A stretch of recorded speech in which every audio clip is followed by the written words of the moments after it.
To Aung San Suu Kyi, ladies and gentlemen, it's a historical moment. We welcome here one of the most extraordinary personalities of this century. A woman who has fought for freedom, against oppression, for justice, for the young people, for women. We are very honored that we have the privilege to listen to you this morning. It is your first visit abroad after 24 years, and you just told me it's practically exactly the day when you came last to this country, 24 years ago. And of course, we know that you have spent over 15 years of the 24 years in house arrest. We also welcome here a personality who has been distinguished for what she has done by practically every prestigious award, and particularly the Nobel Peace Prize in 1991. It's an extraordinary person also in terms of her wisdom, in terms of what she has done for the idea not to be guided by fear, but always to be guided by hope. To Aung San Suu Kyi, we welcome you cordially here in Thailand. Please.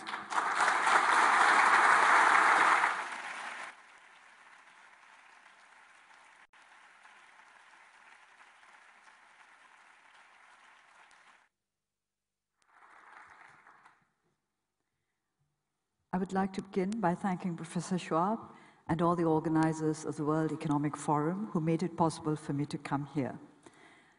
It has been a very interesting and very valuable experience for me. I've managed to connect up with people from all parts of the world, and all of them have shown a tremendous interest in what is going on in my country. So this morning, I would like to talk about commitment to the improvement of that piece, little piece, not so little perhaps, of the world, whom some of us call Burma and some of us call Myanmar. Commitment entails dedication, firmness of purpose, perseverance, and clear objectives.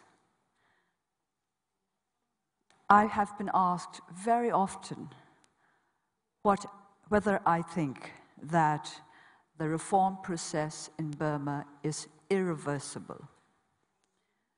Now, when people talk about the reform process, we have to question what they mean.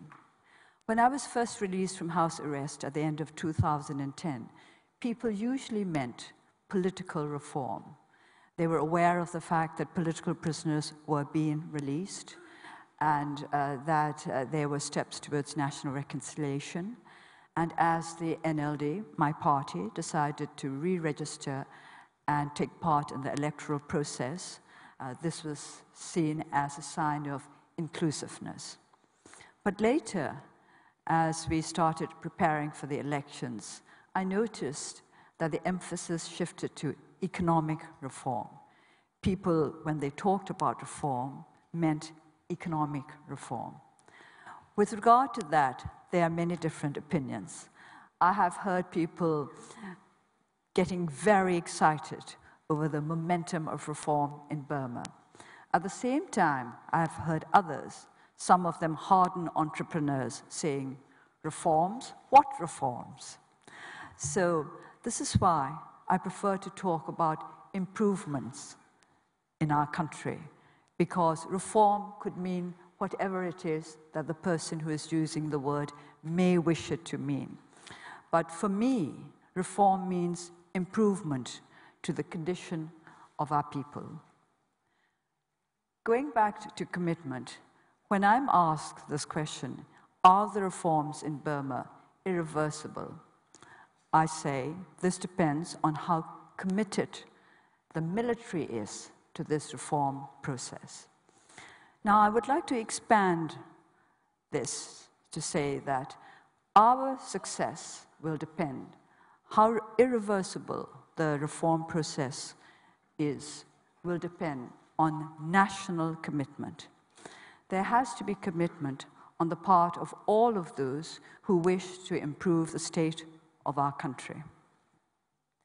We have to know what we want. This is why I'm so much in favor of this very simple motto, improving the state of the world. We just want to improve the state of Burma. That's what we mean when we say reform. We do not mean the kind of reforms that may benefit any particular individual or group or organization, but the kind of reforms that will mean an improvement for our peoples in general. I deliberately use the word peoples because Burma is made up of many ethnic nationalities. We all make up the Union of Burma. This is why national reconciliation has been so very important for us. And now I think we should shift the emphasis from time to time from national reconciliation to national commitment, because it is national commitment that will bring us both national reconciliation and improvements in our material conditions. I have been studying the growing volume of work on failing and failed states and how to fix them. And in all this work, I have been particularly struck by one finding put forward by Paul Collier.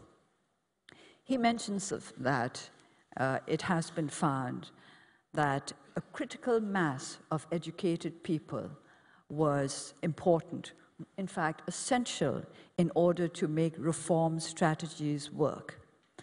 And by that, by a critical mass of educated people, he meant a large population and a large proportion of that population with secondary education. This was what struck me, secondary education. He was not talking about PhDs. He was not talking about university graduates. A critical mass of secondary education, educated people was what was necessary in order to successfully implement reform strategies. Now, this is very much in line with my way of thinking. We need basic education in Burma. I have been emphasizing this for the past month or so because I think there has so far been too much emphasis on tertiary education, even on postgraduate education. And I would like to explain that by basic education, I do not mean elementary education, but the kind of education that will enable our people to earn a decent living for themselves. It's as simple as that. The proportion of young people who are unemployed in Burma is extremely high. That, I keep saying, is a time bomb. For how long can these young people keep on depending on their parents, which is what they're doing, because they have no employment? And who are the people who are going to implement these sometimes quite ambitious reform strategies?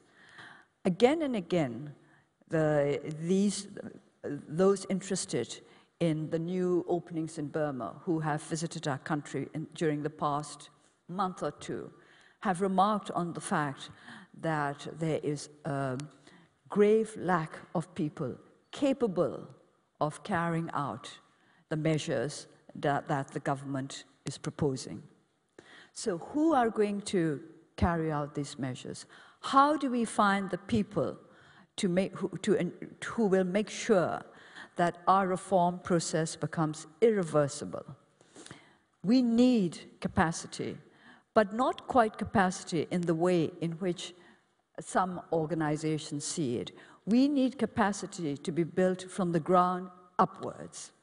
And this is where I would like all of you to help.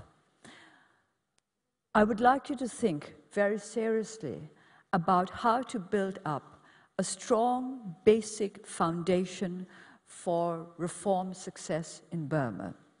For the moment, please don't think too much in terms of how much benefits investment will bring to those who are investing. I understand that investors invest because they hope to profit from the ventures. Well, we agree with that, but we also hope to benefit from these investment ventures. Our country must benefit as much as those who have come in to invest there.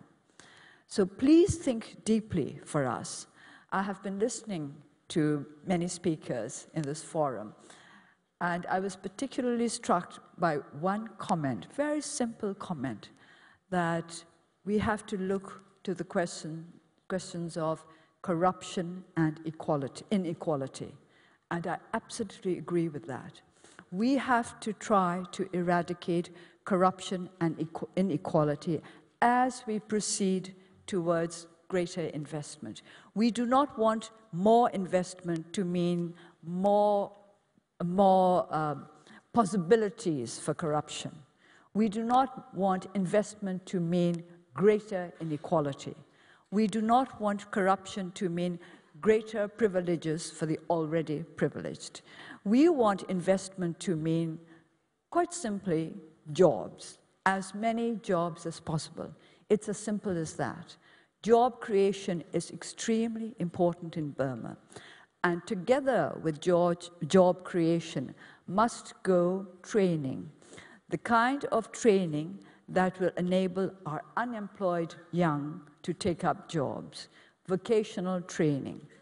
We need vocational training and non-formal education much more than we need doctoral programs, which is not to say that I do not value higher education. Indeed, I value it very much. But we have to look to the needs of our country in a very practical way. So I'm speaking to you as somebody who lives in a society that is in great need of basic skills that will enable all our people to take part in our reform process. We want our national commitment to become firm. Without this national commitment, we cannot go forward. National commitment, we would like to link to regional and global commitment to shared goals. We all want a more prosperous, more peaceful world. We want to be part of that more prosperous, more peaceful world. We don't want to be marginalized. We don't want to be left behind. We don't want to fall by the wayside because we've chosen the wrong path. So I'm here not to tell you what to do, but quite simply to tell you what we need. And we want you to help us to find the answers.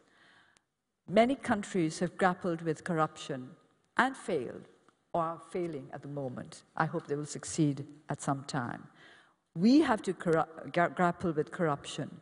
We want to succeed.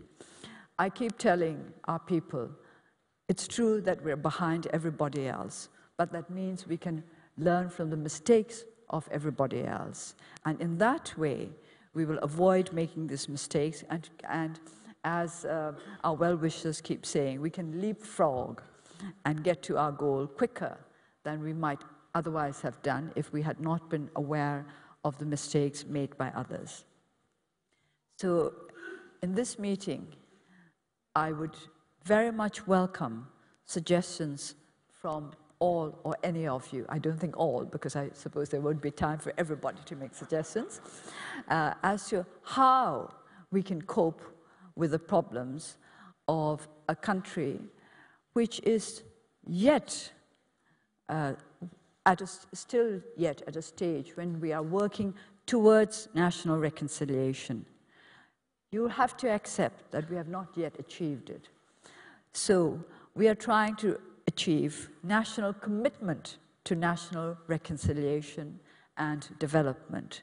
So please, ideas, suggestions, practical ones, and please think of the opportunities that Burma is offering the world as opportunities for you as well as for us. I will take any questions that Professor Schwab and all of you may wish to put to me, but that is all I have to say. Please help us to meet our needs, and I think you will find it a very, very worthwhile thing to have done. Thank you.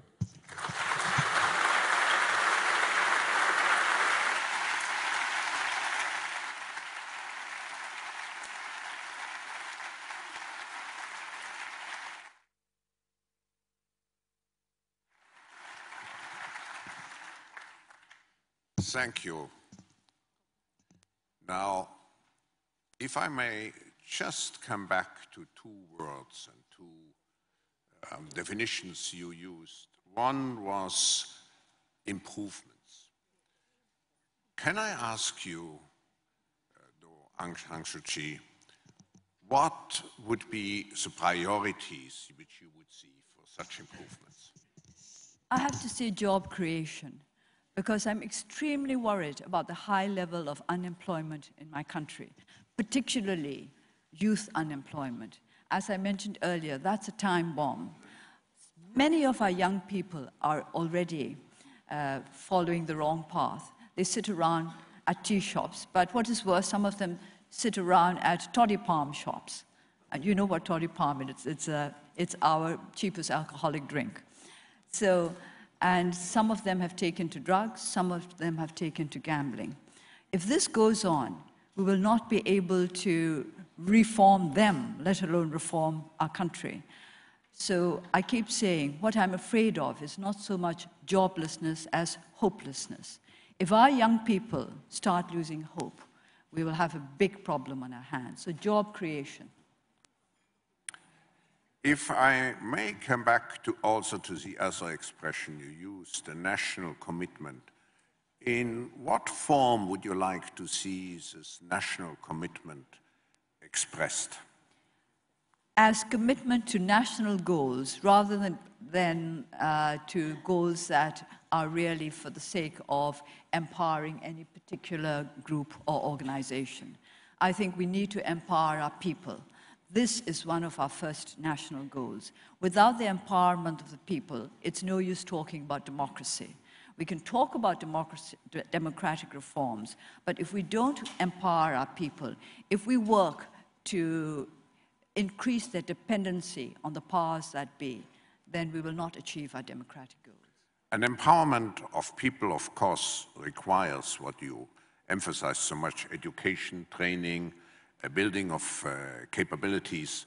As far as the system inside which those empowered people should evolve, how would you see the system? The political system particularly. At the present? Yeah. Now, the political system at present is one which is supposed to be democratic, but I cannot say that we have really achieved all the necessary basics of a genuine democratic society. But I would like to take up what you said earlier about how to empower people, just by giving an example of how I am trying to empower the people in my constituency. It's very simple. We let the people decide for themselves as far as possible how they can improve their lives and how they will go about that. For example, we started with a very small project. We had a raffle on New Year's Day, Burmese New Year's Day, which was on the 17th of April, cash prizes for 3 villages. And the winning villages were asked to choose what they wished to do with the money for the community. And we provided them with technical advice, with legal advice. but it was up to them to decide for themselves how they wish to spend their money to help the community, to improve the conditions in their community.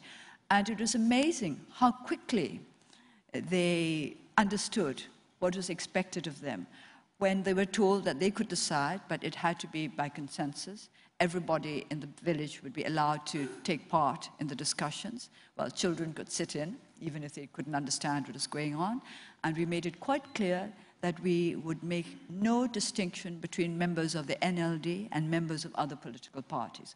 All villagers had to take part in the decisions. It worked amazingly well.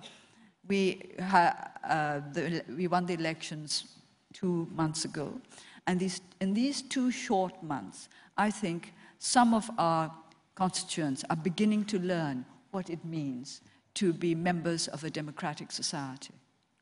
So, Aung San Suu Kyi, you emphasized already, and this is a deep belief also of the World Economic Forum, that business has not only to contribute to economic development, but also to social progress.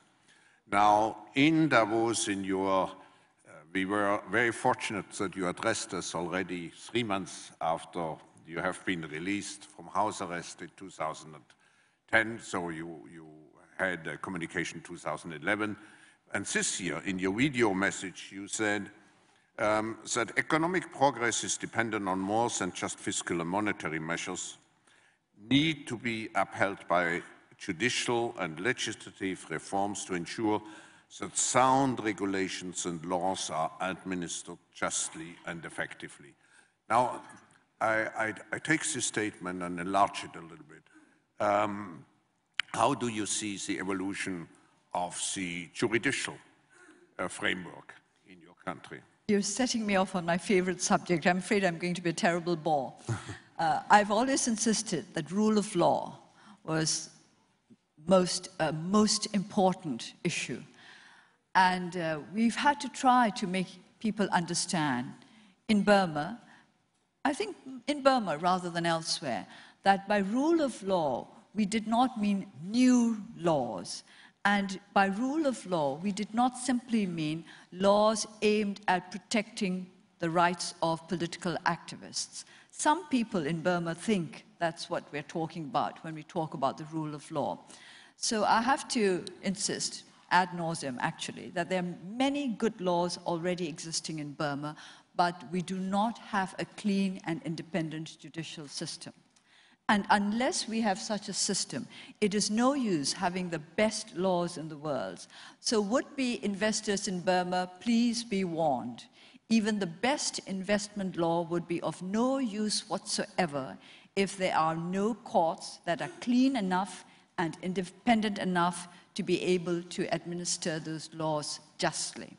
This is our problem. And so far, we have not been aware of any reforms on the judicial front.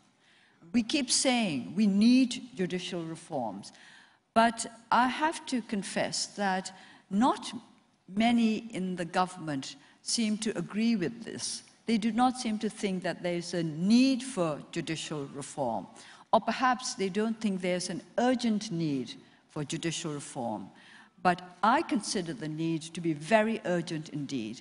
Let us start with rule of law before we start studying what the new investment law is about. Now, I would come back to this word of national reconciliation. Burma, Myanmar, has a very ethnically diverse population with very distinct cultures. How can you bridge those differences and achieve national unity and commitment? It's mutual respect, because mutual respect engenders mutual trust. And I say this from experience. This is not a dream. For the last 2 decades, we have been upheld by the strong support of ethnic nationality political parties. They are the organizations which have stood most firmly by us. Whenever we were going through difficult times, our ethnic nationality allies were always with us. So I can say from personal experience that it is possible not only to bridge our differences, but to build up a strong foundation of trust. We trust one another. When we were in trouble, we looked to the ethnic nationality parties to be by our side. I'll have to be quite open and say not to other Burmese, ethnic Burmese-based political parties, but to ethnic nationality political parties. So it works. We can learn to work together, to trust one another. The gap is nothing like unbridgeable. Billions of people have been on your side when you were confined to house arrest. Now you are the official chairman of the National League for Democracy, the opposition leader. What would you expect from the world to support you? And I have to add, to support the reconciliation process, not only as far as different people are concerned, but also politically in your country. How can we deal with the two sides, if I may ask you, well, to make sure, what we are doing today, but to make sure that the country goes into the direction of democracy, reconciliation, peace, and strong economic development? We need a balanced approach. We would like the world to look at how much progress there has been on the political front, as well as on the economic front. I would not like you to be over-optimistic. I think optimism is good, but cautious optimism. These days, I'm coming across a lot of what I would call reckless optimism. That is not going to help you, it's not going to help us. So we need a balanced report. A little bit of healthy skepticism, I think, is in order.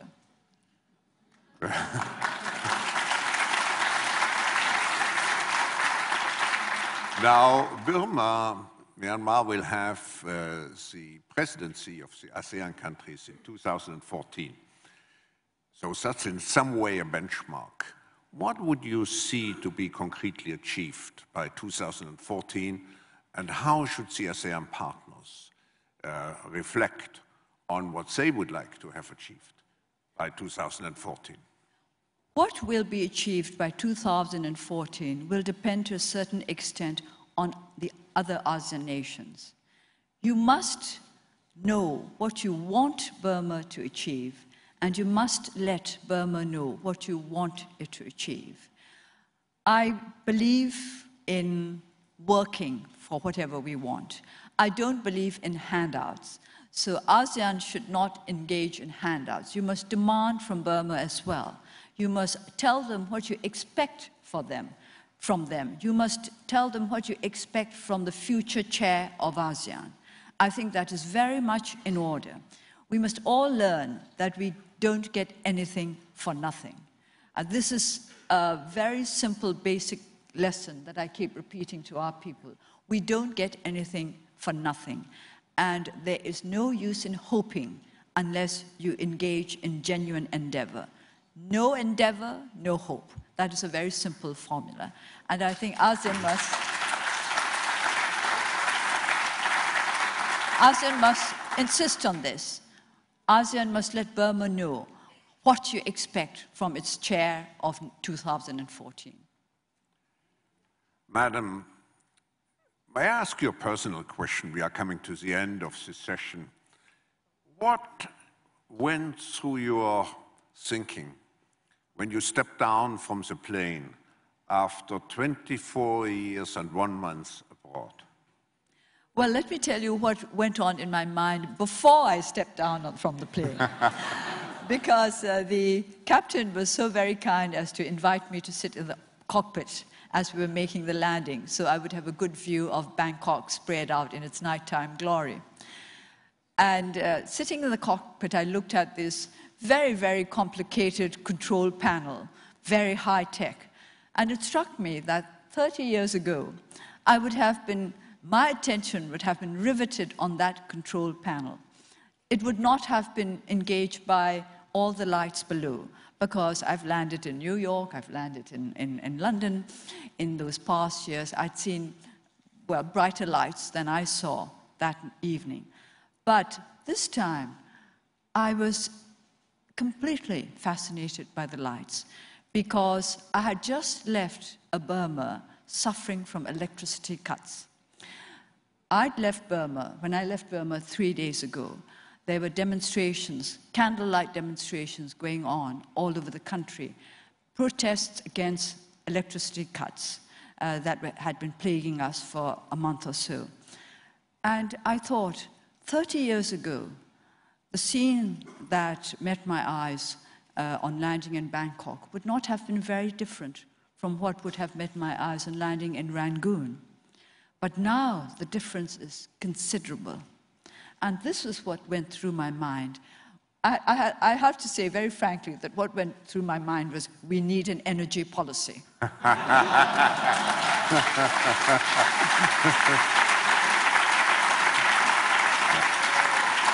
Now,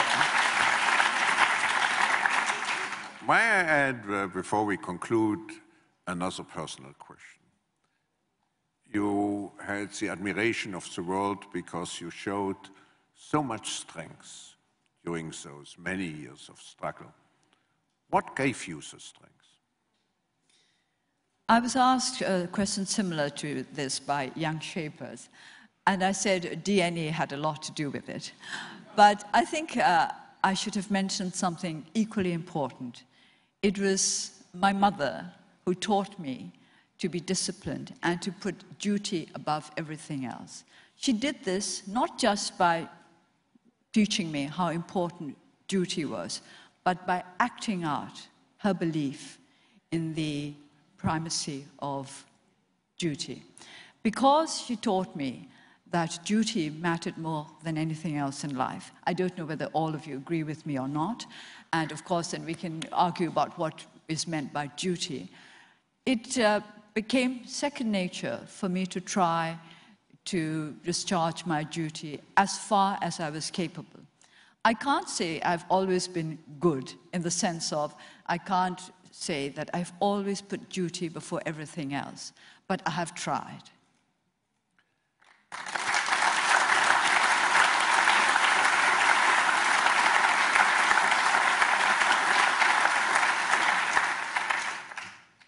We are coming to the end of this session, and Burma is blessed not only with natural resources, but with great human resources, as we just experienced over the last half an hour. Thank you so much for giving us the privilege to participate in this historical meeting. And I can certainly speak on behalf of all the participants if I say you have also in the future, in a very difficult situation, it will be difficult, but I think we all can be hopeful. You have all our support. We want to contribute to a Burma which corresponds to your objectives: peaceful, just, great engagement and empowerment of people, and particularly also a country with an engaged, young, and capable and well-trained young population. So thank you again, Aung San Suu Kyi, to be with us this morning. We wish you all the best. Thank you very much.